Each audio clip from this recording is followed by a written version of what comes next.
The statistics right now on how unhappy people are, the stress level that has increased so greatly within everybody's heart, and there's a lot of wild emotions going on right now. And sometimes they're in us. Sometimes we get vexed, sometimes we get angry and frustrated, and we feel like something needs to be done. Of course, we're not the ones to do it, so we have to set that aside. So I picked out a sermon this evening. I preached this here probably about, maybe 6-7 years ago. But I want to compare the way that physics works with traction and lubrication. Whoops, keeps falling off. I'm thinking, what's going on here? I'm not supposed to have that on. There we go. Traction is really good with tires and brakes. It is really bad inside of the engine. The same thing is true in our hearts. The traction of anger and frustration, of zeal and intensity is really good in a very narrow band. But if we move it into another band, it causes divorce, it causes the loss of friendships, it creates angry words. And so when we think about traction, for example, car and shoe manufacturers are constantly researching to increase traction. Traction in your shoes, can't get too much of it. Traction in your tires, you certainly can't get too much of it. You feel those two forces when you enter a curve too fast. You want the traction, you feel the push, or when you slam on your brakes and you start to skid and you're hoping for more traction. So the more traction, the safer we are driving, walking, running, riding a bicycle. And the same thing is true in our relationship with God. The more traction we have, the more zeal, the more intensity, the more desire, that's a good place for it. But when it enters into the wrong realm, then we run into serious problems. The same thing is true with friction. Friction is a little different than traction, but when the brake shoes create friction, two things happen. The car stops, but the brakes get really hot. We want to minimize the heat, but we don't want to minimize the friction. So we try to figure out a way. How can we do that? Well, you see now most of these rotors have holes drilled in them to cool them down a little bit. And we have to do that. When we are righteously indignant, like Moses was, when he broke those tables of stone and burned the calf and led the children of Israel back to repentance, that was a good zeal. When he got angry, when the children of Israel wanted water, and he said, "Shall we bring you water?" and he struck the rock, well, that heat turned into something entirely different. And so we have to watch for that. We have to watch for friction and traction. In some realms, perfect, excellent, exactly what it ought to be. In other realms, it's not where it needs to be. And so then, on the other side of the coin, we have lubrication. Oil, graphite, grease. Anytime you get two rubbing pieces of metal together on your hinges, inside of the car, whenever we are dealing with something where we are opening something and closing something, when you hear that squeak, squeak, squeak, you know that friction has entered where there shouldn't be any. And so these people have devised these things to try and figure out a way. And so traction and friction are enemies of lubrication. Lubrication is the enemy of fraction and friction. Fraction, did I say that right? Anyway, traction and friction. There is a domain where God created friction, wants friction. There is a domain where it doesn't belong. Well, those three parables, the parable of traction, the parable of friction, and the parable of lubrication, are very important when it comes to relationships and people. Our relationship with God is based on friction in some areas, traction in some areas, compassion, lubrication in other areas. Same thing with my relationship with each other. Sometimes it's time for a strong rebuke. Sometimes it's time for some frictions, for some traction to create heat. As iron works with iron, so one man works on the countenance of another. So as we look at these things and we move them into the spiritual realm, we see that emotional traction holds people together. Love in the home is it blessed be the tie that binds. Well, there's a binding, there's a traction, there's a friction that keeps the nation together. Patriotism keeps the church together. Conviction keeps sports together. Competition keeps businesses together. Loyalty. Now, these qualities are necessary. They're important. And we don't want to have none of them, and we don't want to have too little of them. So, summing all of this up, as we look into the emotional realm, we see zeal, conviction, diligence, commitment, contending earnestly, fighting the good fight, holding to the truth, urgent, in season, and out of season. We want that. We want that. We want to increase that. We want to strengthen that. We want that traction. We want that friction. We don't want to be wishy-washy. We don't want to slip. We want to hold fast to the end. On the other hand, lubrication would be compassion, mercy, love, pity, sympathy, patience, endurance, forgiveness. There's a place for this in our hearts. Both are necessary in their specific application. I don't want to be sympathetic or merciful when somebody has committed a sin, or they're teaching error, or they are involved in an activity that will lead the church into apostasy. We don't need lubrication now. We need traction. We need friction. And we need to reprove and rebuke and exhort. On the other hand, we don't want zeal and contending when we're showing mercy to a repentant sinner. So we have to do this. We have to look inside of our heart. There are lusts of the flesh where there is friction, and there are lusts of the flesh where there is lubrication and there should not be. And so that's what we want to talk about in our lesson this evening. And so we start with the emotional results of friction, which we call stress sometimes. Bitterness, anger, impatience, frustration, and cynicism, indifference, distrust, pessimism, apathy. These are all synonyms that tell me that my heart needs some lubrication, that there are some serious problems inside of the heart. This is why people get divorced. They need some lubrication. They need some love. They need some compassion, mercy, forgiveness, understanding. But instead, we get this bitterness and this anger and this impatience and frustration and cynicism that it's never going to get any better. And then I just don't care anymore, and I don't trust, and I'm pessimistic because I just know it's not going to work out well. And then I don't care anymore. And like I say, it just goes back and forth. And all of us need to understand our heart can do that. Because once there is traction and friction and lubrication, the heart can be motivated by the flesh, or it can be motivated by the Spirit. The lusts of the flesh, on the one hand, move our hearts into doing things and thinking things that are completely inappropriate. And so God demands that we find the way with compassion and love and mercy and forgiveness and forbearance to lubricate these things, just like we would in the material realm. If your door is squeaking, you go get some silicone, or you go get some graphite, or you go get some grease, depending on where it needs to be. If your engine oil light's going on and you realize things could get serious in there, I'm going to have to put some oil in there. Well, we need to be monitoring the same thing with our hearts. So, I think we've made our point. I'm going to move on that. All right, so let's talk about sinful emotions. Enmity, strife, jealousy, outbursts of anger, disputes, dissensions, factions, envying. We see it every night on the news. We're watching our country being torn apart by this friction that has been devised and created because people won't be forbearing, they won't be forgiving, they won't be merciful, they won't let it go. They are going to push certain emotions to the point where it brings destruction. And that's the problem with a lot of these things. There are some things that we need to have some traction and some friction over as far as resolving certain issues. But that's not where it's stopping.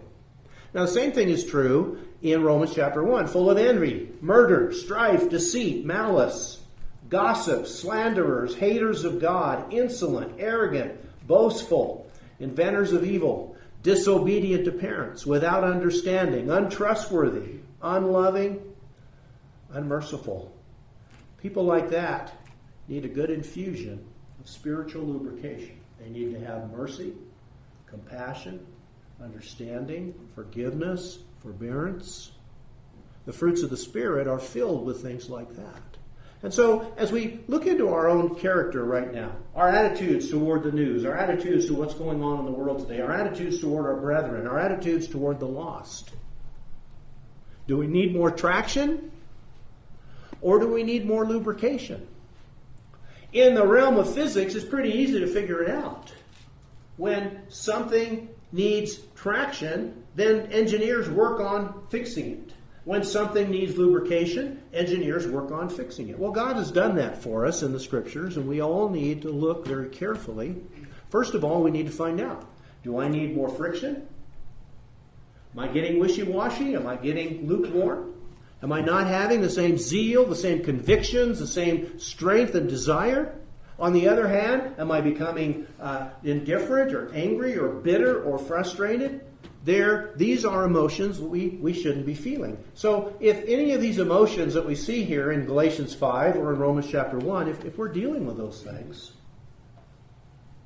we need to go to the Scriptures. God has given us, God is the designer, He's the engineer here, and He's given us everything that we need.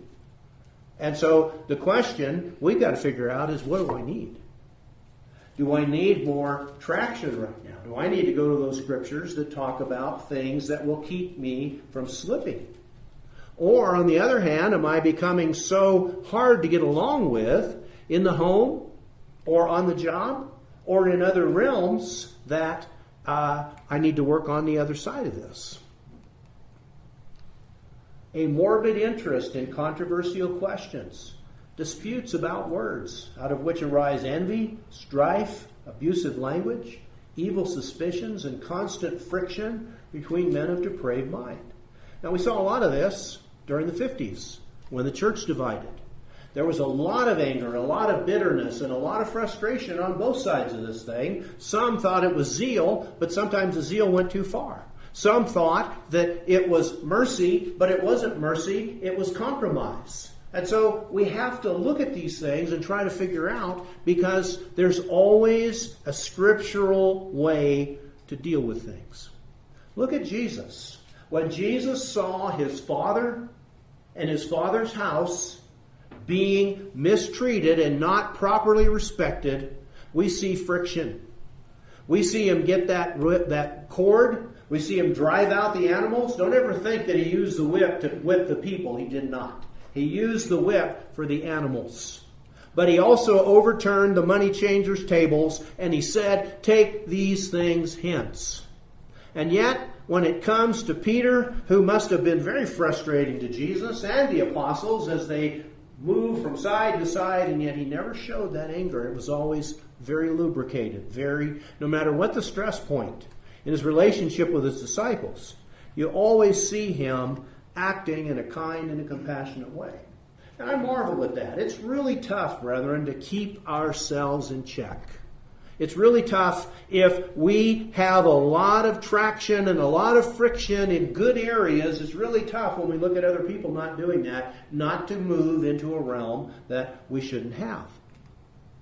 In Titus 3, we were once foolish, disobedient, deceived, enslaved to various lusts and pleasures, spending our life in malice and envy, hateful, hating one another. Now, I'd like to read that verse and say, well, that was never me. And maybe there have been times in my life where I looked at that and said, I've never had problems with that. But looking back on it now, I can see where there are situations, maybe it's just a tiny little envelope. Like I say, where does this road rage come from? Where does this irritation and frustration come from when people don't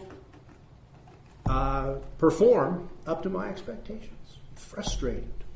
I got to grit my teeth and want to say something. Where's the lubrication there? Well, the lubrication would come from understanding, from mercy, from compassion, from saying something like, there, but for God's grace, I might have gone.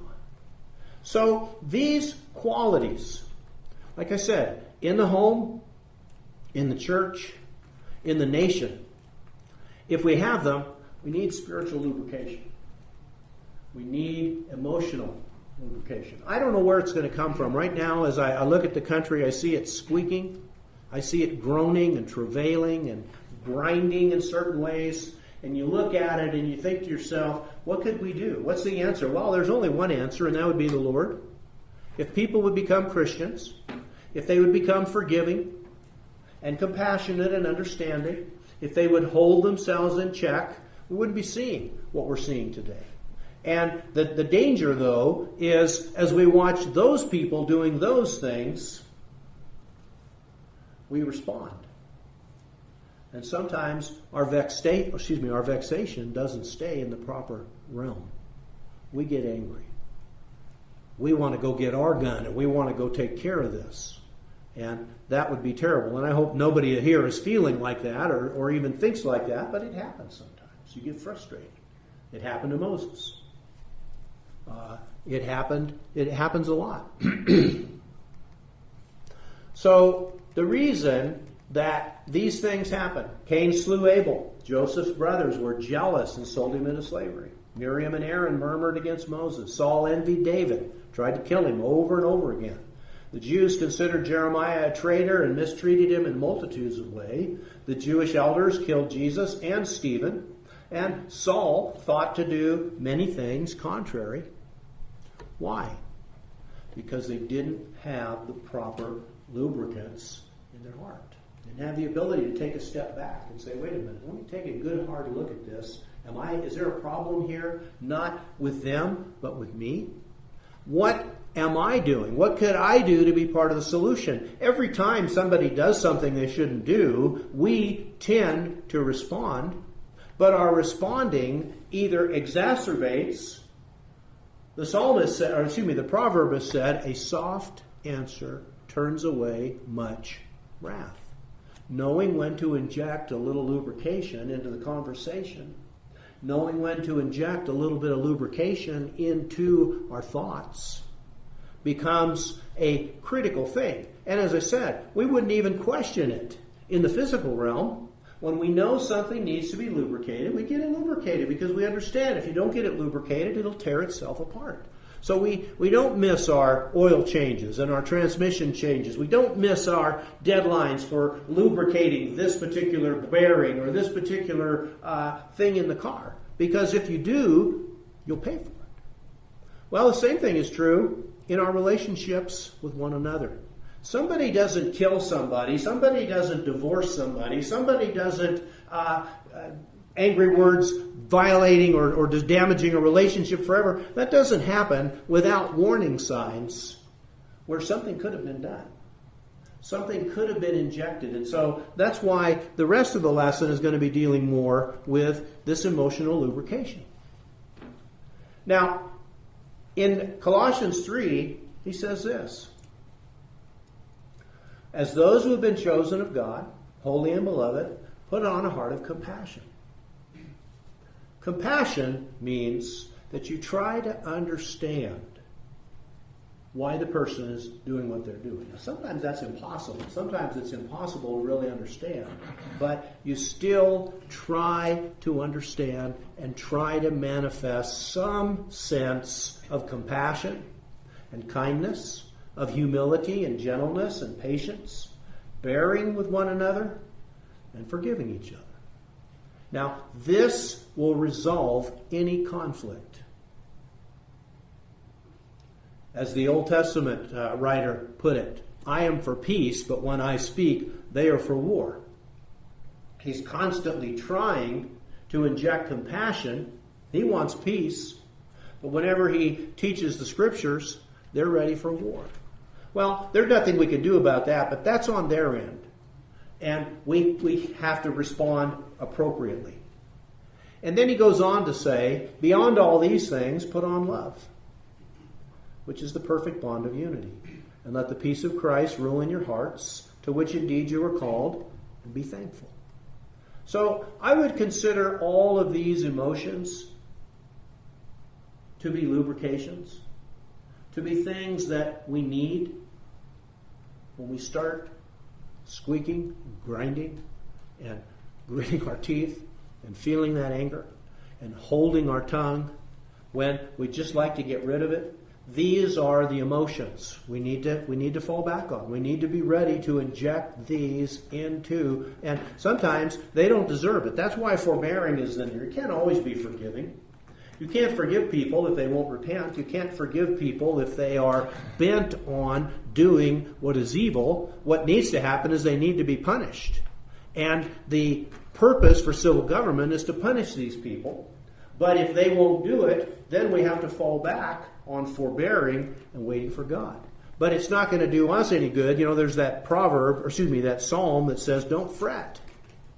Don't let this eat away at you. Don't let this become something that creates within you something that is very destructive and very corrosive and very damaging.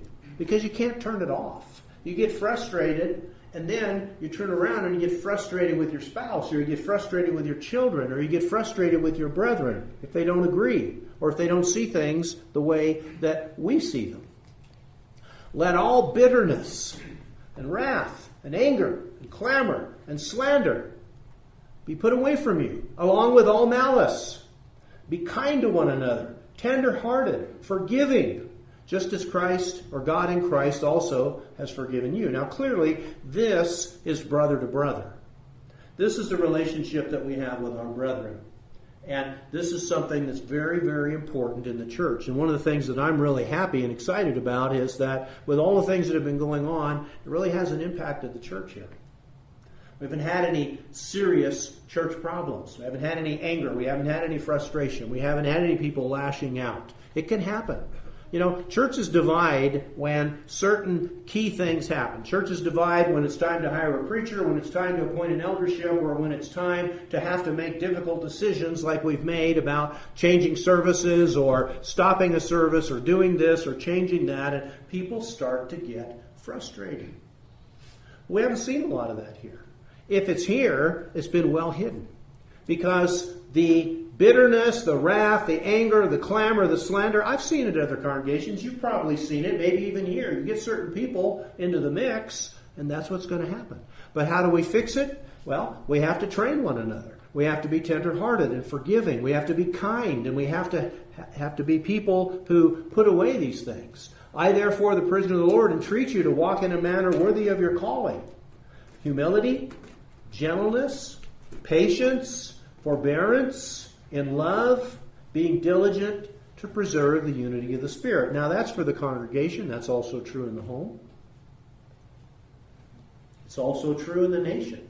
We used to be patriotic.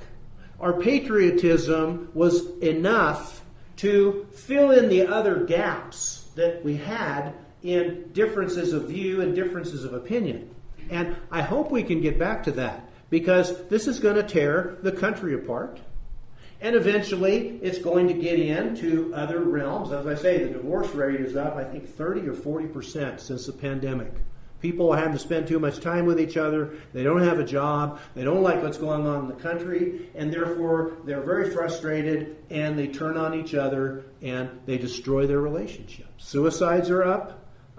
Terrible things are happening in the culture today because of this spiritual, emotional friction, which is good until it gets out of where it's supposed to be. God gave us the ability to have conviction, to be powerfully motivated, to stand and to be strong and to be convicted.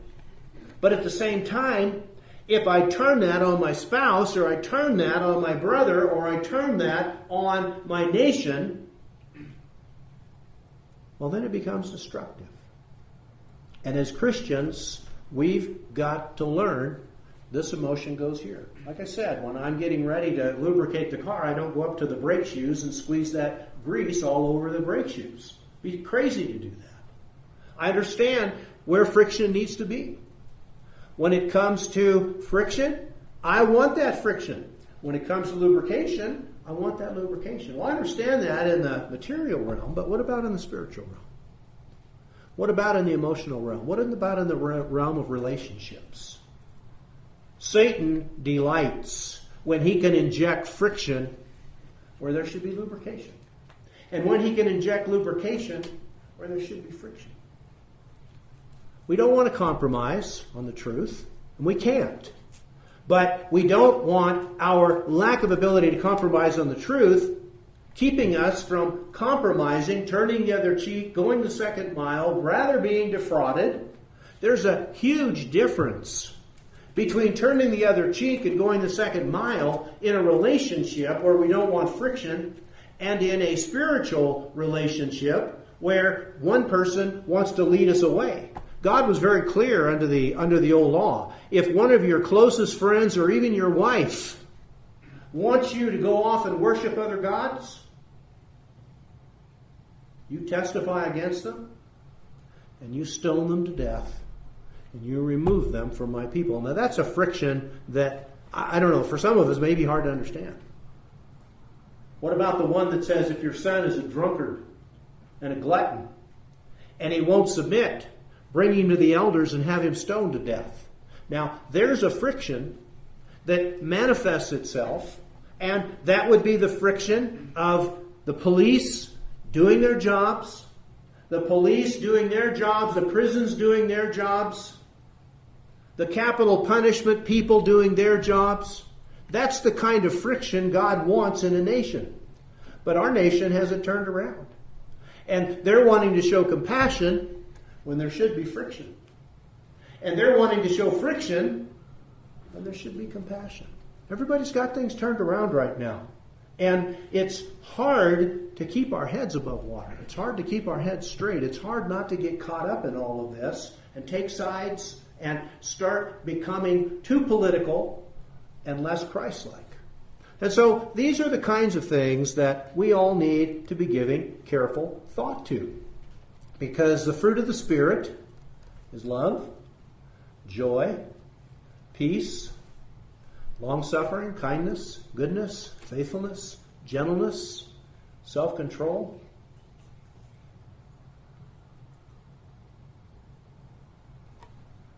A car that is properly maintained has friction points, traction points, and lubrication points. And a good mechanic and a good owner knows exactly how to keep everything in the car working properly. Now, we're infinitely more complicated than that. As spiritual beings with an eternal soul, with an emotional, physical interface that we have with God, with our brethren, with the people in the world, with ungodliness and righteousness, and we too have to have traction points and friction points. And we also have to have lubrication points where things don't get torn apart. And as I said, it's very, very easy to see other people. Boy, that person needs a little more lubrication. They're really out there. Some of the things we're seeing on the news today, these people are not thinking clearly with a lot of the things that they're doing. Now, the start of it was good. Where we're at now, I mean, who would have thought we could have gotten here? But the point is, God's people can't allow these emotions to take hold. We just can't allow that. We are a godly people. We have traction points and friction points and lubrication points. And they allow us to go through life holding the people we love, treating them with compassion and with love and with mercy, and keeping ourselves with the Lord and with the lost in such a way that we're always ready. This is what Peter's trying to get across to the people in his letter, is that in spite of all the terrible things that other people do to you, you need to have enough spiritual lubrication to be humble and submissive and ready to be acting in a good way regardless of the provocation. Even if you've got a terrible government, even if you've got a terrible master, even if you have a terrible husband or wife, there are ways to inject lubrications to keep those things going in the way that they ought to be able to. And so many emotions need this lubrication. And without it, we have a lot of wear and tear. You know, in the medical realm, they talk about high blood pressure and heart disease all resulting from people who don't know how to use lubrication. They don't have the ability. Their stress levels are in the stratosphere. They're so angry and so bitter and so frustrated. And yet, the Lord, who had many, many more issues that could have created those kinds of flashpoints, never happened. He knew how to keep himself in check. And that's what we need to learn how to do. Because the Scriptures are full of men and women whose hearts were filled with good emotions. But they still did terrible things. Because for a moment, friction overthrew their minds. Look at Job. The stress of those three friends and the continual attacks they were making against his integrity finally led him to become so upset that he started saying terrible things about God. And so these are things, again, that we all need to keep looking at. We need to look at these emotions to keep things from binding and squeaking and overheating and breaking down in our hearts. And so as we look at our hearts, we look at our relationships with other people, and we see these emotions of apathy or pessimism or anger or frustration or just don't care anymore, or we need to inject some lubrication into that. Now, there's one final type of friction that we want to talk about as we conclude our lesson, and that is the friction of a guilty conscience. When I kept silent, my bones grew old through my groaning all the day long. For day and night your hand was heavy upon me. My vitality was turned into the drought of summer. I acknowledge my sin to you, and my iniquity I have not hidden. I said, I will confess my transgressions to the Lord, and you forgave the iniquity of my sin. For this cause everyone who is godly shall pray to you in a time when you may be found. Surely in a flood of great waters they shall not come near to him. You know, the saddest friction is the one we have with God, where our relationship is just not right. Like Cain. Cain is the worst case scenario. But we see it a little bit in David. We see it in Saul of Tarsus. We see it in Peter a few times. We see it throughout the Old Testament in various servants, who Jonah may be one of the worst, where Jonah had some terrible friction when there should have been lubrication. And so these are things for all of us to carefully consider. And I hope as we leave here this evening and we think about these things, we can maybe find some points where we need some lubrication, points where we need to be more forgiving, more merciful, or more forbearing, and leaving it to the Lord. But most importantly, if we have a guilty conscience, if my relationship with God is not what it ought to be, we need to do what David said here in verse 6, and that is, everyone who is godly shall pray to you in a time when you may be found. Let's not wait until that flood of great waters comes. Let's take care of it and have our lives right with the Lord. So again, as we conclude our lesson this evening, what do you think? Are we doing all right? Is our lubrication where it ought to be? Are we holding together? We still have compassion and love, a love for the lost, a zeal for the lost. Are we still praying for the lost? Are we still in holding our integrity, keeping our relationship right with God? Or have all the things that are going on in the world and all the disruptions, have they maybe broken our pattern a little bit? If there's anyone in the audience here this evening that this lesson has maybe touched in a way that some changes need to be made. Maybe we need to go home and put some lubrication in our relationships with apologies or with decisions to change and make things better. Because we don't want this friction and this stress points to create a situation where God's not going to be happy. We're going to hear about it on the Judgment Day. Why in the world did you let it get like this? Why didn't you stop it? Why didn't you inject some of these emotions that I asked you to inject before the relationship or the attitudes that we feel toward these situations reach a level where there are serious issues? And so, as we conclude our lesson again, as we sing this song, if there's anyone who would like to make their life right, either by being baptized into Christ or confessing your sins, we invite you to come while we together stand and sing.